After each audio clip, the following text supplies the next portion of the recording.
We are RYZdaily, an outdoor and fitness gear company that is dedicated to making products that promote physical freedom and bring out the riser in you. Welcome Risers to the second of 4 videos in our instructional series on how to maximize your results using the RYZdaily back stretcher.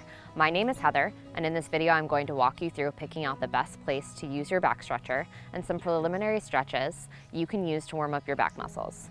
If you don't yet have a back stretcher, check out the link in our description below. Now let's get started. So when choosing the best place to use your back stretcher, we recommend that you use a flat surface. If you're going to be inside, instead of using an area with carpet, try using wood or tile. If you're going to be outside, don't choose a grassy area or anything that's uneven or hilly. Try to choose a patio like this or a cement area, and then use a yoga mat underneath for extra padding. You'll also want to use an area where you can stretch out your arms and legs to the full extension, and make sure you choose someplace where you won't get interrupted for about 5 to 10 minutes so you can get through all of the stretches and fully relax on the back stretcher. Now here are a couple of preliminary stretches that you can do before you use your back stretcher.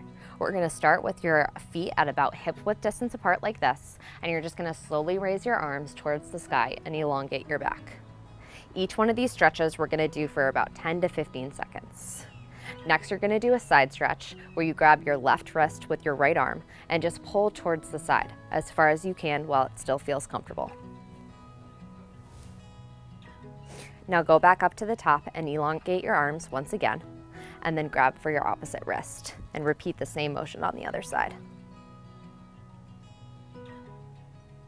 Stretch back up towards the ceiling and elongate once more, and we'll go into what's called cactus pose. So go ahead and goal post your arms like this, keeping your arms parallel with your shoulders.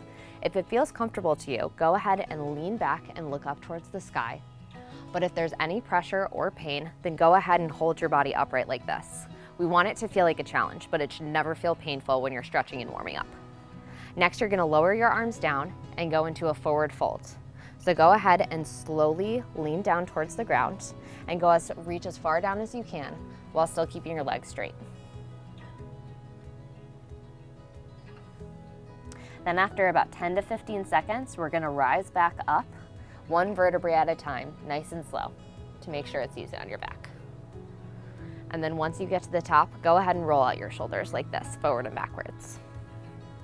The last stretch we're going to do is called the straddle stretch. So go ahead and widen your legs like this, and you're going to angle your feet away from you in this direction.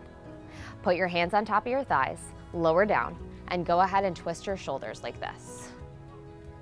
And you're just going to go from side to side, this one for about 15 to 20 seconds. We assume that when you're using your RYZdaily stretcher, it's after a long day of work or after a hard workout. So getting in these preliminary stretches is really important to warm up and make sure your back is ready. Do the same number of twists on each side. So we'll do one more to make sure everything's even. And then go ahead and go back to center and slowly rise up. Now you're ready to use your back stretcher. Now that we are warmed up and ready to go, in the next video I'll show you how to get onto the back stretcher and some positions that can deepen the stretch or make it a little less intense for those of us who are just starting out. What you'll need for the next video is the option of a pillow or a rolled up towel for your head, and then you can also use a towel directly over the back stretcher for extra padding. And if you have any questions about the back stretchers or the content of this video, we'd love to hear from you in the comments below. I'll see you in the next video.